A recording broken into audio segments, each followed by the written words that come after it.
یادیں ہمارے اختیار کے ماتحت نہیں ہوتی ہیں، یہ اپنی مرضی سے آتی ہیں اور چلی جاتی ہیں، یہ جانے بغیر کہ کسی کو کتنا دکھ دیے جا رہی ہیں۔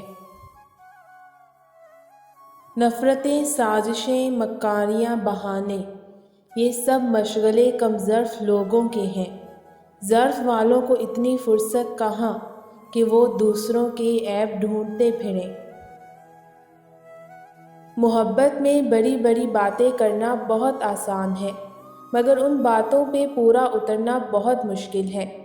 جب آپ کو لگتا ہے کہ آپ کسی سے محبت کرتے ہیں تو پہلے یہ دیکھیں کہ اس کے لیے آپ اپنی انا کو رونتے ہیں یا نہیں۔ اگر کبھی کسی موقع پہ آپ کو اپنی انا عزیز ہو جائے تو پھر وہ دل لگی یا وقت گزاری ہو سکتی ہے، محبت نہیں۔ کھانا ہو یا محبت، اگر کسی کو زیادہ دے دو تو ادھوری چھوڑ دیتا ہے۔ اگر کوئی شخص چھوٹی چھوٹی باتوں پر غصہ کرے تو یقیناً اس شخص کو محبت کی ضرورت ہے۔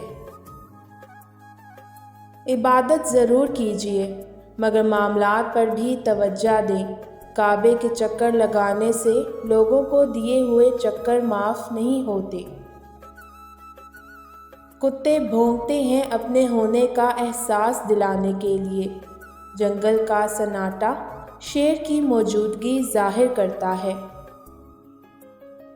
نایاب ہوتے ہیں وہ مرد جن کے کردار کی خوشبو پا کر عورت خود اس سے محبت کا اظہار کرتی ہے۔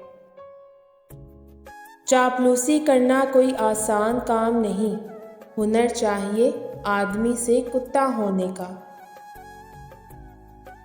لوگ ہوائی چپل کی طرح ہوتے ہیں، ساتھ تو دیتے ہیں مگر پیچھے سے کیچڑ اچھالتے ہیں۔